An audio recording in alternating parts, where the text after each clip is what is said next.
लोकसभा निवडणुकीतील शरद पवारांचा चमत्कार पाहून आता हळूहळू सर्वच पक्षीय इच्छुक उमेदवार नेत्यांचा त्यांच्याकडे ओढा वाढला आहे। नुकताच शरद पवारांनी पुण्यात मराठवाड्यातील मतदारसंघांचा आढावा घेऊन इच्छुकांच्या भेटीगाठी घेतल्या। त्यात त्यांच्या राष्ट्रवादी काँग्रेस शिवाय इतर पक्षातील काही माजी आमदार व इच्छुकांनी पवारांची भेट घेऊन तुतारी हाती घेण्याची तयारी दर्शवली आहे। इतकंच नव्हे तर 2023 मध्ये अजित पवारांच्या बंडात साथ देणारे काही आमदार व नेतेही विधानसभेपूर्वी पुन्हा शरद पवार यांच्या गटात सामील होण्यासाठी इच्छुक आहेत। त्यातच एक मोठं नाव आहे ते म्हणजे विधान परिषदेचे माजी सभापती रामराजे नाईक निंबाळकर यांचं। फलटणमध्ये भाजप व अजितदादा गटाकडून त्रास दिला जात असल्यामुळे निंबाळकर हा निर्णय घेण्यापर्यंत आले असल्याचं बोललं जात आहे। नेमकं काय आहे फलटणमधील राजकीय वाद जाणून घेऊयात मिशन पॉलिटिक्स मधून। नमस्कार, मी समीक्षा। सातारा जिल्ह्यात वर्चस्व असलेले रामराजे नाईक निंबाळकर खरं तर अनेक वर्षांपासून शरद पवारांचे कट्टर समर्थक, मात्र मधल्या काळात अजित पवारांच्या बंडात त्यांनी दादांना साथ दिली। अर्थात सत्तेच्या आमिषानं ते तिकडे गेले हे आता लपून राहिलेलं नाहीये। कदाचित उद्याचं नेतृत्व अजितदादाच असतील या आशेनं त्यांनी उगवत्या सूर्याला नमस्कार केला, पण सुमारे वर्षभरात त्यांचा भ्रम दूर झाला आहे। निंबाळकर यांनी अजित पवार यांच्यासोबत भाजपची हात मिळवणी केली खरी, पण त्यामुळे भाजपच्या नेत्यांकडून सातारा जिल्ह्यातच त्यांचे पंख छाटण्याचं काम सुरू झालं। याची ठिणगी नुकत्याच झालेल्या लोकसभा निवडणुकीत पडली। सातारा जिल्ह्याचा काही भाग माढा लोकसभा मतदारसंघात येतो। त्यातही रामराजे यांचा जो फलटण मतदारसंघ आहे तो भाग माढ्यात समाविष्ट केलेला आहे। माढ्यात 2019 मध्ये भाजपचे रणजितसिंग नाईक निंबाळकर हे खासदार होते, पण रणजितसिंग व रामराजे हे राजकीय विरोधक। रणजितसिंग पूर्वी काँग्रेसमध्ये होते, पण 2019 मध्ये भाजपात येऊन त्यांनी लोकसभेची उमेदवारी मिळवली व खासदारही झाले।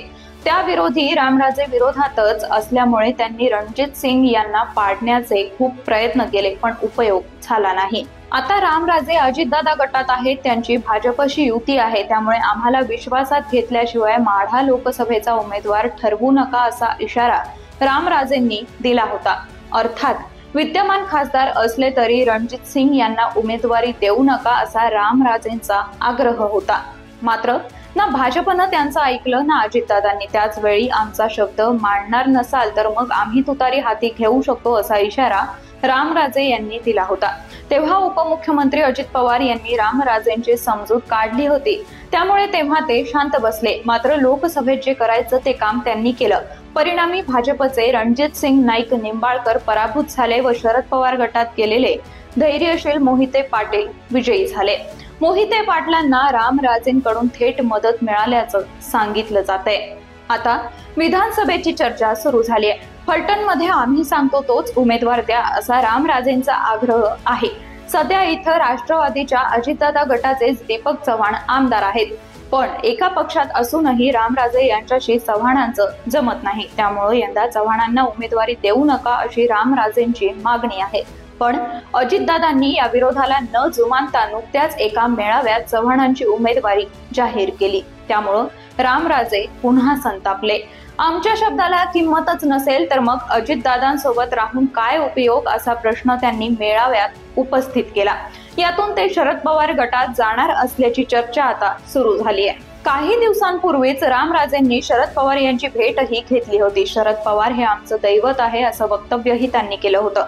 तेव्हापासूनच रामराजे दादा गटाशी फारकत घेतील अशा चर्चा सुरू झाल्या आहेत। रामराजे नाईक 2015 ते 2016 व 2016 ते 7 जुलै 2022 पर्यंत विधान परिषदेचे सभापती होते। भाजप नेते व विधानसभा अध्यक्ष राहुल नार्वेकर यांचे ते सासरेही आहेत।